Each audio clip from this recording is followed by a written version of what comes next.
Shalom GPI Pondok Daud yang dikasihi Tuhan. Kita bertemu lagi di ibadah raya hari Minggu. Kiranya berkat Tuhan terjadi di dalam setiap hidup kita masing-masing. Mari kita sama-sama berdoa sebelum kita mendengarkan kebenaran firman Tuhan. Bapa yang baik di dalam surga, kami bersyukur sungguh berkat Tuhan terjadi bagi setiap kami saat ini. Kami tinggikan dan muliakan nama-Mu. Dan kami rindu juga untuk mendengarkan kebenaran firman-Mu. Urapi hamba-Mu, urapi kami semua. Kami siap untuk mendengarkan firman-Mu. Dalam nama Tuhan Yesus kami berdoa, haleluya, amin. Bapak, Ibu, dan saudaraku yang dikasihi Tuhan, tema firman Tuhan hari ini adalah disiplin rohani.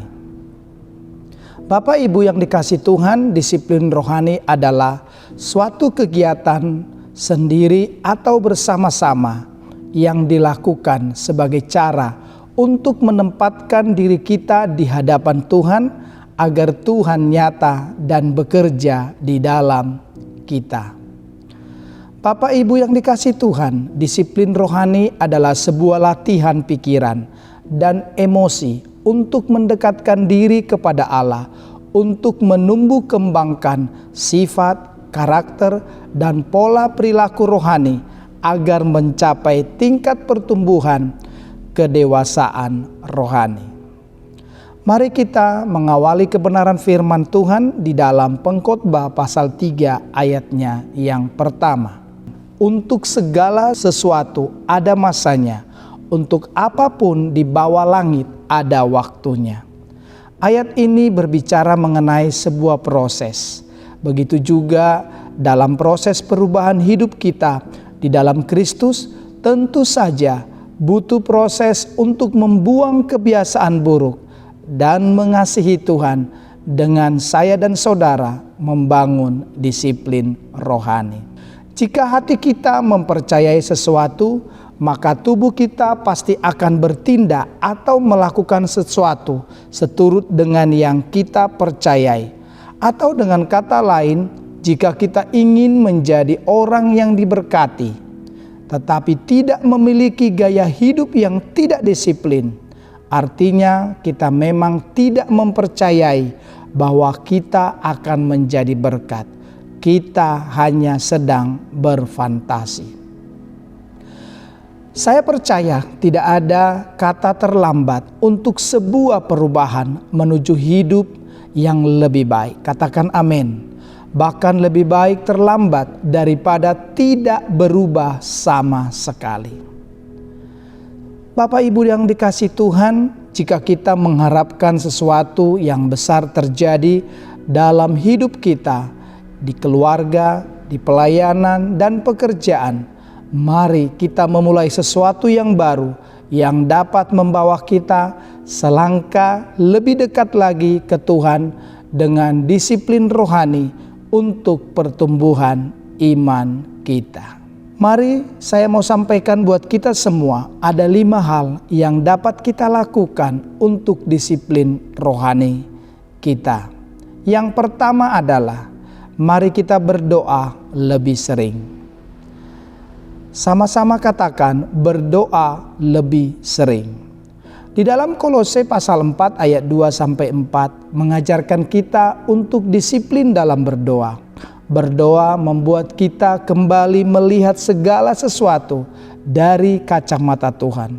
Mari kita luangkan waktu untuk berdoa. Jika selama ini kita kesulitan untuk berdoa, mulailah membuat daftar doa seperti hal-hal yang dapat kita syukuri. Berdoa untuk keperluan atau kebutuhan orang-orang terdekat dan orang-orang di sekitar kita. Mari kita juga berdoa untuk bangsa dan negara kita dan orang-orang yang dianiaya karena iman mereka. Daniel pasal 6 ayat 10, demi didengar Daniel bahwa surat perintah itu telah dibuat, pergilah ia ke rumahnya. Dalam kamar atasnya ada tingkap-tingkap yang terbuka ke arah Yerusalem. 3 kali ia sehari ia berlutut, berdoa serta memuji Allahnya seperti yang biasa dilakukannya. Mungkin tidak banyak di antara kita yang pernah berada di dalam kondisi mencekam seperti yang dialami oleh Daniel.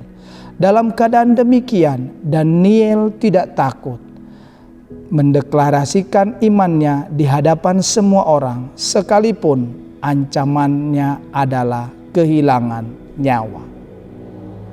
Mari kita lihat di dalam Yohanes pasal 4 ayat 23 sampai 24. Tetapi saatnya akan datang dan sudah tiba sekarang bahwa penyembah-penyembah benar akan menyembah Bapa dalam roh dan kebenaran, sebab Bapa menghendaki penyembah-penyembah demikian.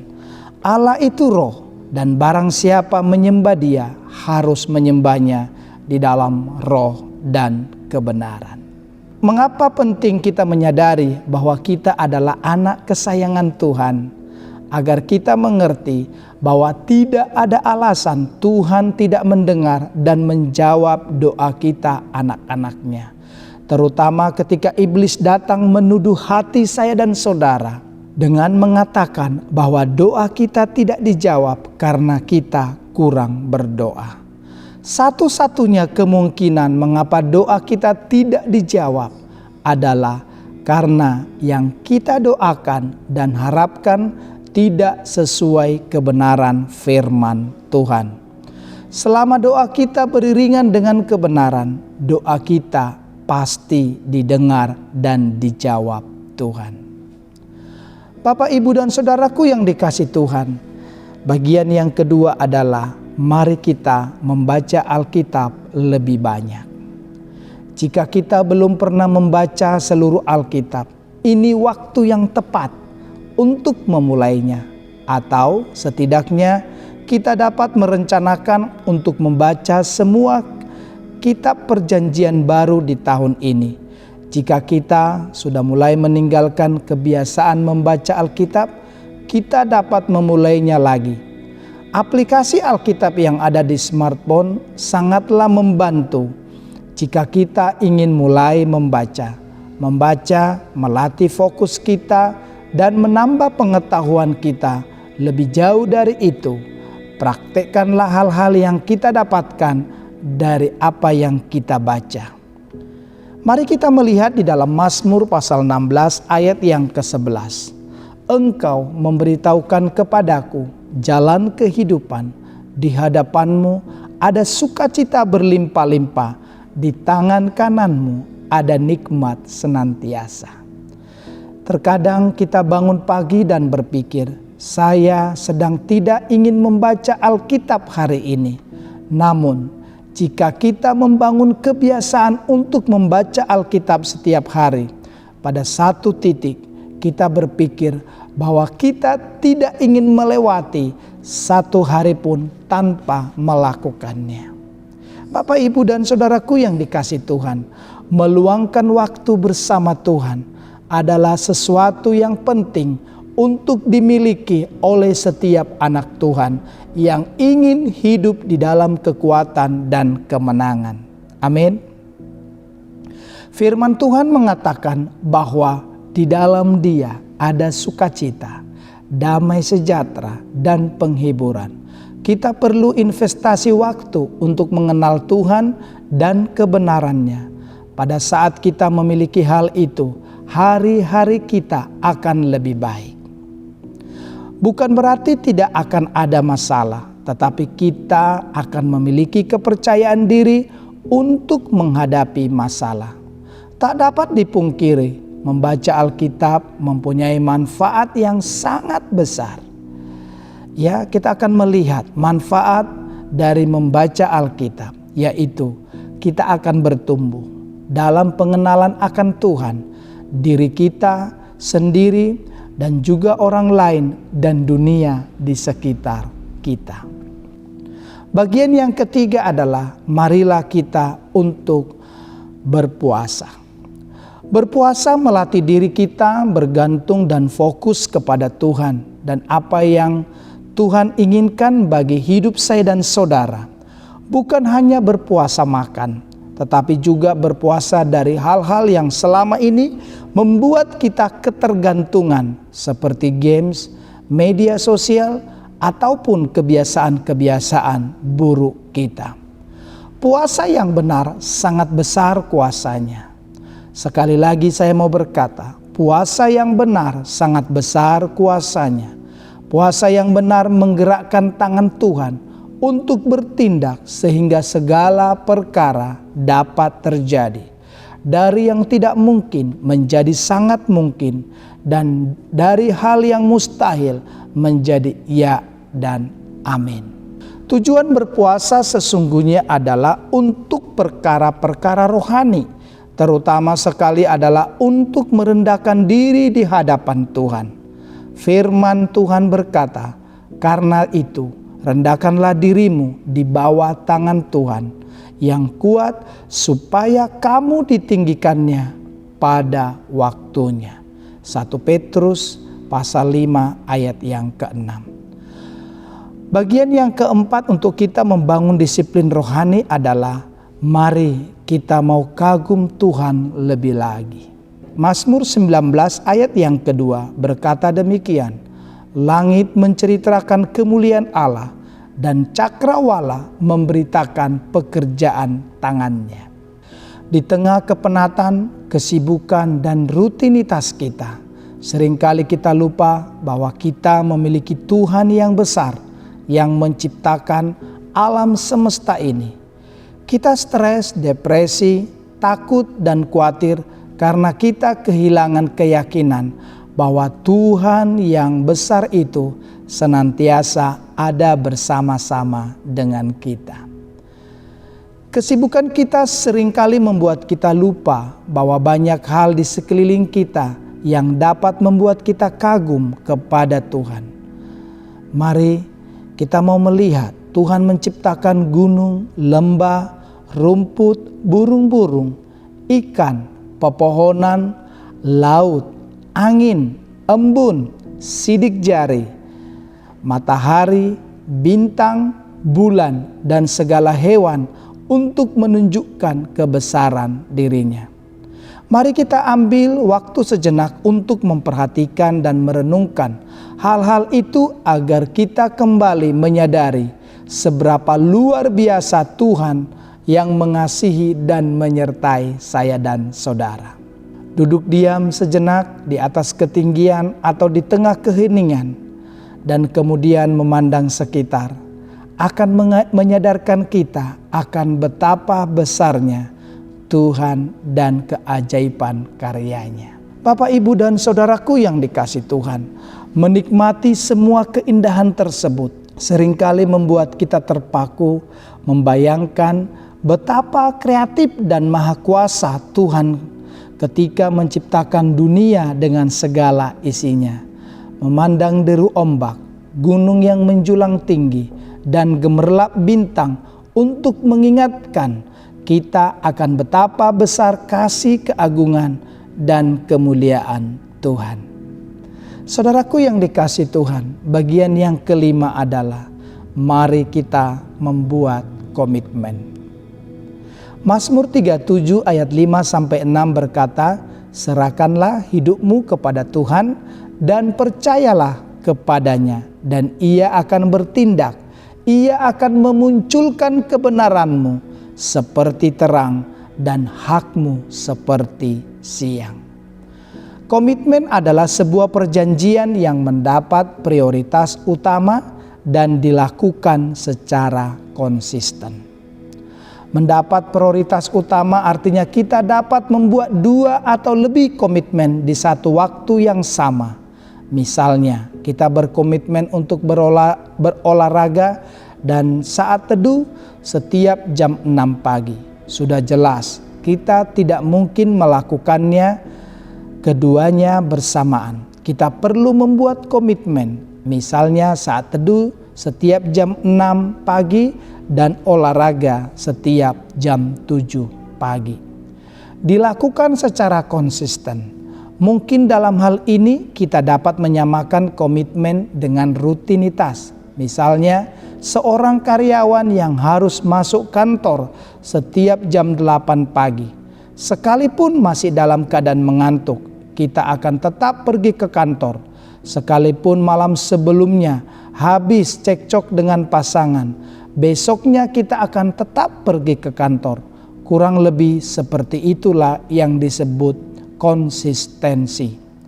Sekalipun kita tidak sedang merasa ingin melakukannya, kita perlu tetap melakukannya, semata-mata karena kita telah berjanji. Bapak, Ibu, saudaraku yang dikasihi Tuhan, mari kita konsisten, karena apa yang kita lakukan akan menjadi berkat. Kita tahu bahwa komitmen adalah salah satu tanda yang menunjukkan bahwa kita serius terhadap sesuatu. Saya kasih contoh. Misalnya pria dan wanita yang serius menjalin hubungan perlu meningkatkan level komitmen dari sahabat menjadi tunangan. Kemudian dari tunangan ke pernikahan. Begitu juga seorang pelajar setelah lulus sekolah dasar meneruskan ke SMP, SMA, dan kemudian universitas. Atau mungkin belajar secara otodidak. Hal yang sama dengan hidup kita di dalam Tuhan. Untuk menunjukkan keseriusan kita mempercayai Dia dan janjinya, kita perlu meningkatkan level komitmen kita. Mungkin beberapa waktu lalu kita bergabung di gereja sebagai jemaat. Kini kita dapat meningkatkan level komitmen kita menjadi pelayan Tuhan. Mungkin kemarin kita hanya memberikan waktu sekitar 10 atau 15 menit untuk membaca firman Tuhan. Hari ini kita dapat meningkatkannya menjadi 20 menit. Perlu kita memahami bahwa tingkat komitmen kita, baik itu tinggi atau rendah, tidak ada hubungannya sama sekali dengan kasih Tuhan kepada saya dan saudara. Tuhan mengasihi kita apa adanya. Kasih Tuhan tidak tergantung pada komitmen. Meski demikian, level komitmen kita dapat kita jadikan indikator untuk menunjukkan kasih kita kepada Tuhan sebagai bukti keseriusan kita untuk mempercayai Tuhan. Ketika kita berkomitmen, atau dengan kata lain, tidak jemu-jemu memfokuskan perhatian kita kepada satu hal tertentu, hal tersebut akan berkembang dan berbuah lebat. Kita pasti menuai hasil dari komitmen yang kita lakukan. Semakin sering kita berlatih, semakin terasa roh pengendalian diri di dalam hidup saya dan saudara. Akibatnya, hidup kita akan lebih teratur, disiplin, dan kuat. Membangun disiplin rohani bukanlah proses yang terjadi secara instan, melainkan terjadi secara simultan. Mulai dari membangun komitmen, melakukannya secara berulang-ulang untuk membentuk kebiasaan yang diinginkan. Meskipun bukan proses yang instan, tetapi tidak ada istilah terlambat untuk dilakukannya, maka mulailah dari sekarang. Bapak, Ibu, dan saudaraku yang dikasihi Tuhan, mari kita akan membangun kehidupan saya dan saudara. Bagaimana kita menjadi setia, bagaimana kita melihat cara Tuhan bekerja. Dan bagian kita hari ini adalah kita mau membangun disiplin rohani. Mari kita mau disiplin rohani membaca Alkitab, disiplin rohani di dalam berpuasa. Mari kita juga disiplin rohani, yaitu membaca firman Tuhan. Kita juga akan disiplin rohani, yaitu untuk terus kagum akan Tuhan di dalam hidup kita lewat apa yang ada di sekitar saya dan saudara. Dan jadikan disiplin rohani yang kita lakukan itu menjadi suatu komitmen. Saya percaya keluarga, pekerjaan, dan pelayananmu akan semakin diberkati oleh Tuhan. Tuhan Yesus memberkati. Shalom.